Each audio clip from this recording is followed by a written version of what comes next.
Good morning, folks. Let's kick off the show with the political disclaimer first again this week. Kind of like getting it done first because it doesn't interrupt my train of thought during the introduction. Anyway, the following content is approved by Larry Linton for TN12, candidate for the GOP nomination for Tennessee House of Representatives, District 12, Larry Linton, Treasurer. Now for a bit of an update on the campaign. Door-to-door knocking has been going extremely well. I've not encountered a negative person yet. A couple of skeptical people, sure, but not negative. In fact, there were a couple of occasions that when I got to the door, the person answering it started the conversation with this: "You've already got my vote." Boy, that sure does put an extra pep in my step, if you know what I mean. Plus, my volunteers are having good interactions on the phones and during their door to door visits. All in all, seem to be going really well. In fact, maybe too well in the minds of the good old boy network. More on that in another segment. It will tie into a couple of things that I have encountered this past week. This past Saturday, Representative Monty Fritz from District 32 was in town. He came to read the proclamation that he helped author that was signed by the governor declaring July a month of prayer and intermittent fasting here in Tennessee. Mr. Fritz is one of the most genuine men in politics that I have met. We spoke on the phone for a good length of time a couple of months ago, and we've kept in contact via text since that initial conversation. A friend of mine had advised me to reach out to Mr. Fritz early in my campaign this time to seek advice and guidance. He inspired me with his story, and I like to think that I did the same thing for him. Now, this coming week will be another busy one for me. The surgery for my left hand is scheduled for Tuesday with physical therapy the following Friday. In between, you know what I'll be doing, right? Hitting the phones and the pavement. Oh, we have to throw in some personal appointments too, because that's what I have to get done when I'm not on hitch. On the professional side, I just received word that I'll be transitioning to working with different teams for my client. The next out of state engagement will be in Wyoming and South Dakota. First, though, I'll have to make a quick round through Mississippi and Louisiana for some finishing touches on the work I started there back in April. Now, that won't occur until after the primary is over, though, but it's exciting nonetheless. I'll be traveling to a part of the nation that I've not been to yet. I cannot wait to explore those areas in the evenings while I'm out there. Oh, and then another sad note on top of a good note. This past Sunday, I attended worship services in person for the first time in 3 weeks. And you know what I saw? I saw a sign, one of my big, most expensive campaign signs, stolen from right in front of the place where my family and I worship. That's low down and dirty, don't you think? Anyway, let's get on with this week's episode of Liberty, Leadership, and Lies, where I will discuss the subtle ways in which the establishment, or the good old boy network, how they attack the liberty of the citizens they are supposed to serve. We all know the reason for the attacks, right? To keep themselves in positions of power and control. The liberty of the people be damned. So let's take a stand in the arena together again this week, folks, and get on with the show. Welcome to the Liberty, Leadership, and Lies podcast. On this show, we will discuss the assaults on our liberty by the very institution we the people created to secure our liberty. We will also compare and contrast the actions of people in leadership positions to the servant leadership that is needed to protect our God-given, constitutionally protected rights. Additionally, we will break down the many lies that elected and unelected officials in government and media spin every day in order to secure for themselves positions of power and influence that are antithetical to the system of government our founding fathers created and passed down to us. Your host on this program is Larry Linton, a 30-year veteran of the United States Navy who also runs his own leadership consulting company. He is also a candidate for the Republican Party's nomination to represent Tennessee's House District 12, which includes Gatlinburg, Pigeon Forge, Pittman Center, Weirs Valley, Seymour, and parts of Sevierville, and most of Sevier County. So here is your host, Larry Linton. Once again, good morning, folks. As I mentioned in the introduction, things seem to be going extremely well for the campaign. Positive interactions with the vast majority of the voters. Advertising on social media is going well, too. Of course, there are the occasional backcrap crazies that like to troll my social media pages and comment on my posts. Most of the time, it's coming from the cult of the death camp, right? They accuse me and all Republicans of taking away women's rights. That's just another one of those lies that the communists and government have convinced the weakest of minds in our country to believe. The lie that aborting babies falls under the category of reproductive health care. Because of that lie, we are living through some of the dumbest stuff of all time, politically speaking. Do you all recall the brouhaha over the abortion ruling in Arizona earlier this year, where the pre statehood law that still allows for abortion if the life of the mother is at risk, which was a much more realistic thing when written than it is today, thanks to modern medicine, instead of one faction betraying the core GOP values of life at conception and the pro life voter base, and the pro life elected candidates and officials allowing themselves to get pancaked as radicals in the media, what needs to occur is relaxing ideology for a moment and stating simply the pre statehood law allowed for abortion if the life of the mother is at risk. Isn't that what you commie wackadoodles want? Since all this screaming is about how the GOP wants women to die? The same thing applies to the Human Life Protection Act here in Tennessee. Yet here we are, right? Then what can happen? If we restrain ourselves like sacrificing a chess piece, it is to create a floor debate where the issue of rape and incest is brought up. That is always the fallback position when these communists are challenged on the facts. Well, here are some more facts. Rape, incest, and threat to the mother's life made up 1.5% of reasons for all abortions, or 1 out of 67.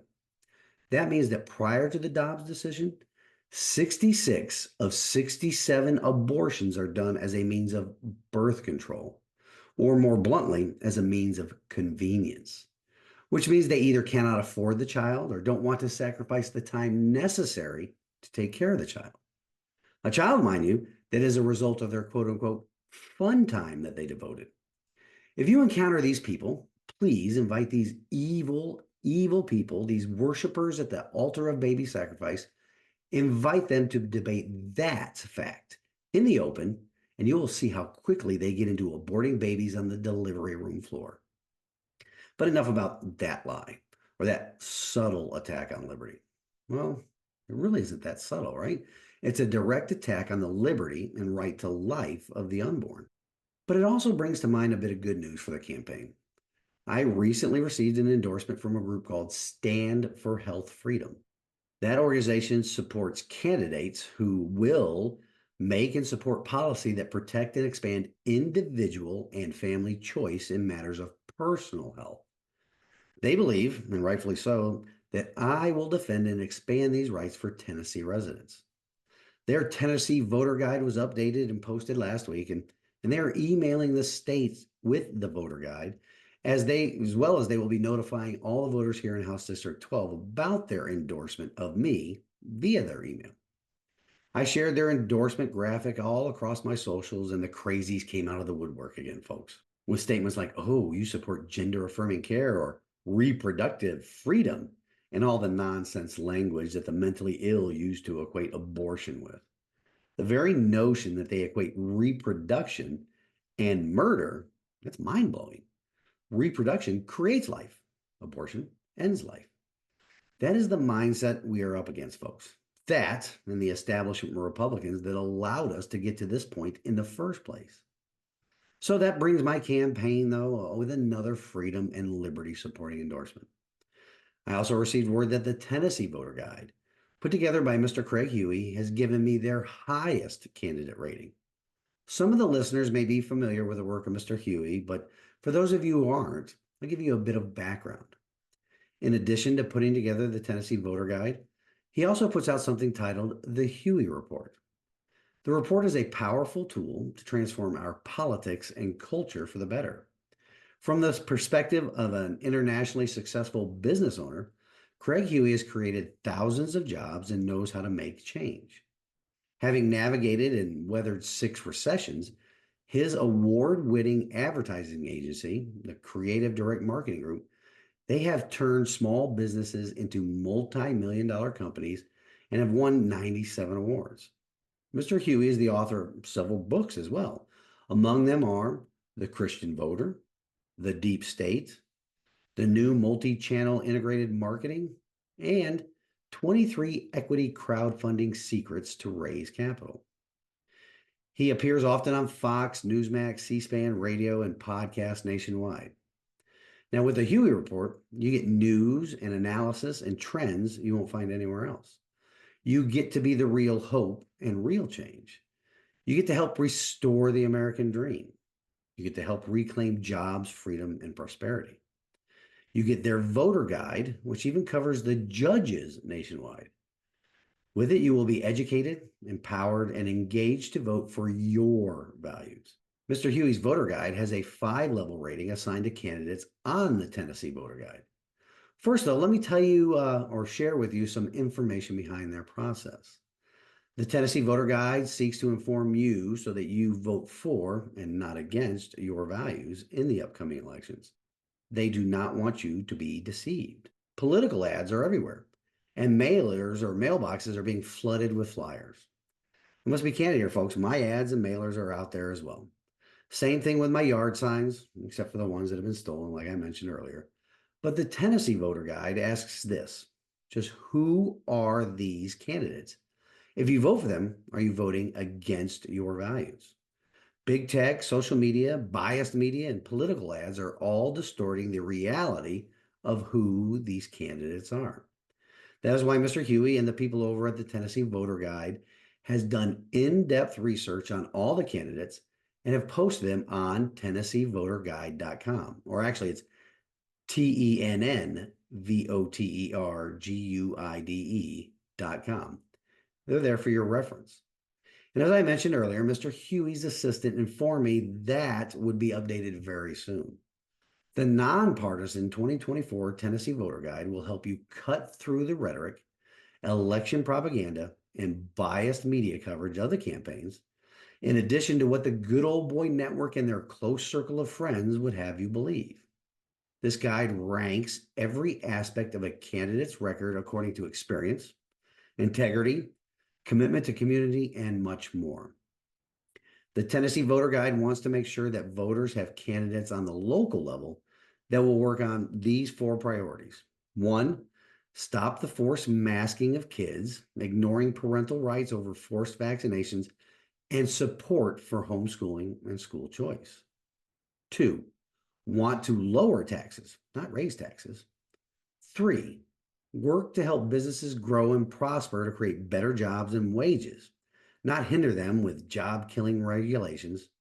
And number 4, fight to make sure that school system curriculums are acceptable and good for the kids, not destructive with critical race theory, pornography, anti-American history, anti-free enterprise, pro-socialist concepts, which is sadly happening right now in Tennessee schools. Mr. Huey and his team have vetted the candidates and rated them at that website. They've rated the judges, school board members, county commissioners, and more. The ratings are listed by county, so it's easy for you to see. This group has been doing this research on candidates for over 25 years. They want to let the voters know that each candidate has been thoroughly researched, including where they stand on the issues that matter to you before you go into the voting booth. The people in this organization see who donated to candidates and who the candidates donated to. Also, who they've endorsed and who's endorsed them. Through their research, they can cut through the lies and distortions of who these people really are. Every candidate is considered after thorough research. Additionally, Mr. Huey's group has a questionnaire for candidates to complete, plus their Tennessee Taxpayer Protection Pledge. Now, the rating system they use is as follows. A rating of 5-star means that is the best candidate and their strongest endorsement. 4 stars means it's a very good candidate. 3 stars, it's an acceptable candidate. 2 stars, hey, just vote only to them to prevent a worse candidate from winning. And finally, number 1, a 1 star means do not vote for. Mr. Huey's assistant notified me very recently that I've been awarded a 5-star rating from the Tennessee Voter Guide. And like I said, their website will be updated very soon, along with a statewide notification of their rating. That's going to be pretty good, right? Another organization that has given me their endorsement is one called Drain the Swamp Political Action Committee. This is the same organization that endorsed President Trump, along with some of the stalwarts in the conservative movement, like U.S. Senators Tommy Tuberville and Rand Paul, and U.S. Representatives Jim Jordan, Tom Massey, Andy Biggs, Paul Gosar, Matt Gaetz, and former Navy SEAL and Congressman Eli Crane. I'm humbled to have my name included with these conservative patriots. So, as I mentioned in the introduction to this week's show, as well as at the beginning of this segment, things seem to be going well for the campaign. It isn't just the endorsements, though. It's other things, like the people I'm meeting when I'm going door to door in the county. One of the best encounters so far happened last Friday when I was out in a part of Seymour. I started walking up a driveway right when it started to drizzle a little bit outside. And I see this young lady come to the door through her glass storm door with two small children clinging to her, as well as a couple of puppies barking at her feet. She sees me walking up, and before I could even say a word of introduction, she tells me that I already have her vote. Things like that really keeps me going, folks. I have not had one single bad or unfavorable interaction so far with my door knocking. But that was definitely the best so far. Then there's the occasional email or social media message letting me know that they got my flyer when they returned home from work or from errands, and they thanked me for stopping by. Well, I'm up against the first break of the show, folks. So I'll see you on the other side where I'll provide some more updates on the campaign and the subtle attacks from the establishment. So we'll be right back.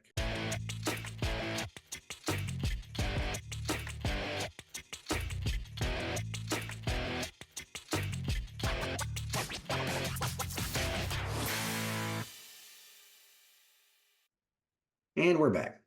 I went a bit long on that first segment, so I'll try and dial it back a bit on this one, folks. So let's recap the endorsements and support for my campaign so far, shall we? First, there's the National Organization of Restore Liberty, along with their Tennessee branch of Restore Liberty, Tennessee. I'm also supported by the Tennessee Firearms Association Legislative Action Committee, Drain the Swamp Political Action Committee. And don't get this wrong, folks. Washington, D.C. isn't the only swamp in our republic. The Good Old Boy Network here locally, as well as across the state, they are just as swampy too. Stand for Health Freedom has also endorsed me. Do you notice a theme there? All of those organizations are dedicated to preserving and protecting our God-given rights. There's also the Tennessee Voter Guide. They've given me a 5-star, their highest rating. On top of that, the most conservative member of the Tennessee Senate, the Iron Lady of Tennessee, Senator Janice Bowling, has also endorsed me in this campaign. Liberty, freedom, and conservative values. They have always been a part of me. Unlike my opponent in this campaign, who did a beautiful cell phone with a social media post the other day. In his post, when they made on the 5th of July, he claims that he is ready to be the conservative champion District 12 needs in Nashville. I'm glad he's ready now, but where has that been in the past? Is expanding the government, generating new regulations, and charging residents new fees to operate small businesses being a conservative champion? Of course it isn't. But as usual, when it comes to the establishment or Good Old Boy Network, words never match their actions. My opponent's 25 years on the county commission here in Sevier County, it's a mixed bag of actions, not consistently conservative, but consistently serving his and the Good Old Boys Network's self-interest. That is a method the establishment uses to subtly attack our liberty. Just like last week's episode where we discussed how lies travel faster than the truth, claiming to be a conservative based upon a mixed bag of half-truths and self-serving actions, it fools the voters. Another way in which they subtly attack is by trolling or sending their trolls out on social media. Just last week, I was informed that the county commission, the Good Old Boy Network, the one where my opponent has been sitting on for 25 years, the county commission was seeking to remove billboards that were put up along Boys Creek Highway. Well, that just happens to be one of the main thoroughfares out where I live. This action took place or was reported on July 2nd, and that's according to the local newspaper, the Mountain Press. The original article stated they are seeking an injunction against the company behind these billboards and, now get this, an injunction against the property owners leasing the lands to the billboard company. Timing's a bit suspect, and it may be a pure coincidence, but my billboard advertisement went live on the 30th of June. I'm not a huge believer in coincidences, folks. Just 2 days after my advertisement went up, the county commission, again, on which my political opponent has a seat, wants to have these billboards taken down. That kind of sounds like what big tech did to Donald Trump in 2020, right? Or what big tech and the commies did as it related to the jab in 2021 and beyond. Am I wrong? The powers that be cannot tolerate a message opposing their regime or their control. They cannot tolerate to be made available to the public. Now, anyway, I shared my thoughts on that in a social media public forum, and what do you think happened? Of course, the trolls come out and attack my reasoning. But get this, the first one that attacked was none other than the wife of a county commissioner, a person that donated the maximum allowable amount of money, both her and her good old boy network husband, the maximum each in this primary. Yep, the one that sits on the county commission that is trying to get the signs pulled down. After she chimed in, another Karen in the group tried to pile on. Let me tell you, they do not know how to handle it when somebody doesn't back down to their bullying and belittling tactics. It was glorious, folks. Once again, I don't engage with these trolls to attempt to get them to change their minds, because that won't happen. I engage so that the others, people that read or listen to the exchange, can be influenced by the facts presented instead of the trolls' feelings. These subtle attacks on liberty are not just happening against myself and the messaging I'm trying to share with the voters. They are also attacking any conservative that dares to stand up against the establishment. Another local candidate that is being attacked, both subtly and openly, just happens to be my state senator, Frank Nicely. Now, if you live in Senator Nicely's district, you have probably heard numerous or received numerous flyers in the mail, either from his opponent in the primary or from establishment backers, especially from the backers of Governor Lee's school voucher scam. I shouldn't be, but I'm amazed at the amount of money these organizations are spending in an attempt to get more government control over our freedoms. It's absolutely sickening. If you live here in Sevier County, 2/3 of which fall under Senator Nicely's Senate district, please do not be fooled by any of the propaganda you are receiving. A simple rule to understand or to follow is this, folks. If American Federation for Children and Team Kid Political Action Committee are endorsing a candidate, it is highly likely that that candidate is not, let me repeat, not a truly conservative candidate. That means the flip side of the coin is true as well. If these two groups are putting out literature opposing a candidate, well, there's your conservative candidate. Both of those groups I mentioned have ties to that wonderful group of freedom supporters, the United Nations. Additionally, they are affiliated with the Walton Foundation, Black Lives Matter, and Americans for Prosperity. Any group that wants to allow the government to use taxpayer money to bribe the voters to purchase freedom from an institution wholly controlled by the government, that is anti-liberty, that is anti-freedom, that is anti-conservatism. So do not believe the subtle attacks you are all receiving in the mail about Senator Frank Nicely. Educate yourselves on all of the candidates. Educate yourselves on who supports them and what their supporters believe. Speaking of education, I received an email from a voter here in the county who is also a teacher. I'll keep this person's name private to protect them from the woke mind virus mob. But anyway, I received this email and had 5 very specific questions on it.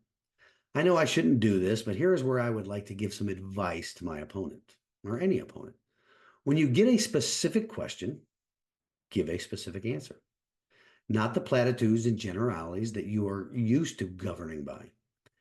So I prefaced my response to this person's questions with this statement. People may not like where I stand on issues, but at the very least, they will know exactly where I do stand.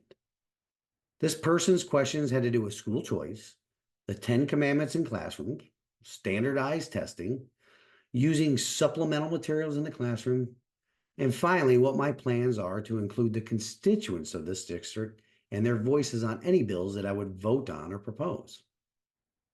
Very valid questions that deserve very specific answers. Something my opponent will not do and has not done.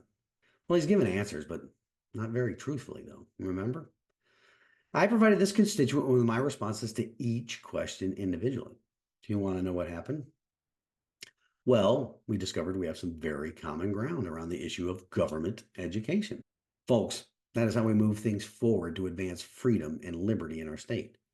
We listen to the constituents. We answer their specific questions with specific answers so we can discover that common ground that we can move forward in.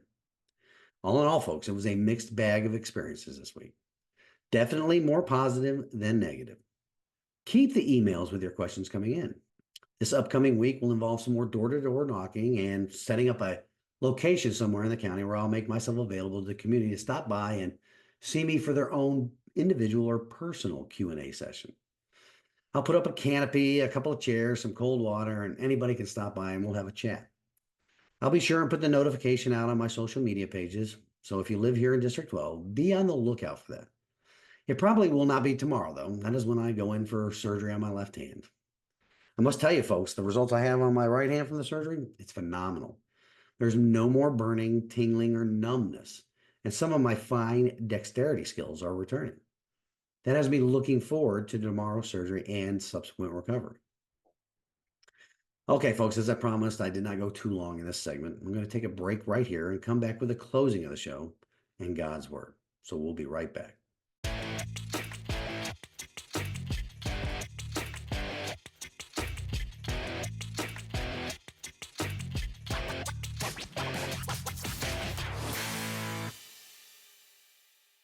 All right, folks, let's wrap up this week's show. First, though, I want to play you a little music clip. Something happened this past week. Well, it happened on two separate occasions on two separate topics, but it reminded me of this song. If you listen to the Freedom Matters podcast with Gary Humble and Kevin Kukaji, you know that Kevin tries to stump Gary with a soundbite at the beginning of every show. That kind of inspired me to do this a little bit. I know that I won't stump the audience with the name of the band or the name of the song once it starts playing, but like I said, these lyrics reminded me of two things that happened this past week. So give this a listen. Heard it from a friend who heard it from a friend who heard it from another you've been messing around. Not the best sound quality, I know, but hey, it's just me, a laptop, and a microphone here. But yep, that was REO Speedwagon and their 1980 hit, Take It on the Run. Those opening lyrics describe perfectly what happened last week. The first bit of information that was conveyed to me was that my campaign has the Good Old Boy Network very nervous. They picked the guy who thought he was entitled to the seat based upon his grandfather having it in the distant past or some such nonsense, and the GOP backed him. The guy who won't, or maybe can't, debate in public where the voters would discover he doesn't have any conservative principles, just as I said, but only a sense of entitlement. A guy that has been campaigning from his basement like Joe Biden did. He has a seat on the county commission that is trying to eliminate one of the means of advertising that I have paid for, along with having trolls attack the messages I put out on social media. A guy who didn't even record his own radio advertisement, but had somebody else's voice do it. They should be worried, folks. And apparently, they have communicated that amongst themselves, and others have heard it. They've passed it along to me. Heard it from a friend who heard it from a friend who. But I did mention a second occasion where I got some information from somebody close to the opponent's team or the opponent's family. Something in his past that if the voters were aware of it, it would definitely change how they thought about the man. That was the reasoning behind one of my social media posts last week where I talked about the term moral turpitude. Look that term up, ladies and gentlemen.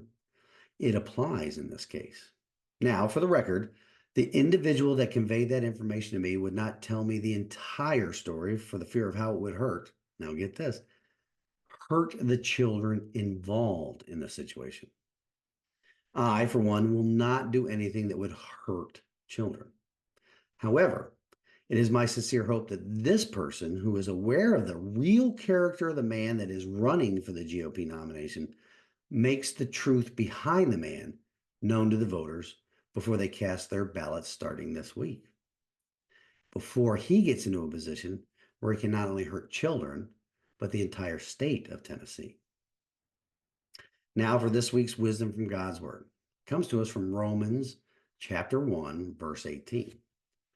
For the wrath of God is revealed from heaven against all ungodliness and unrighteousness of men, who by their unrighteousness suppress the truth.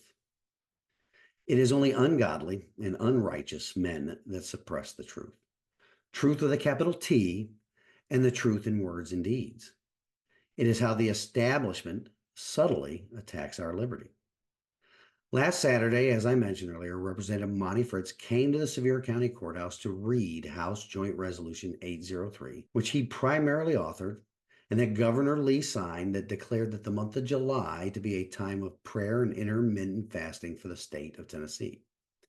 We should pray that God's hand of mercy is not lifted from our beloved state, and that we would see the wickedness that plagues us be removed through his divine intervention.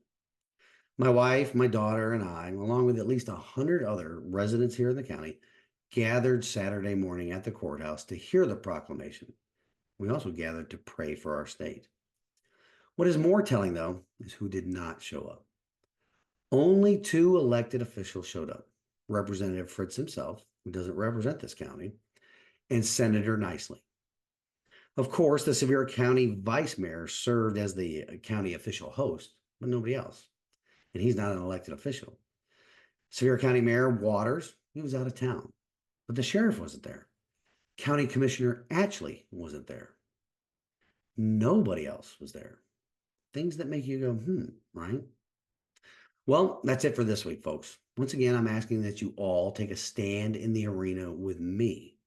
Together, we can make this happen. Until next week, Reveille, it's time to wake up.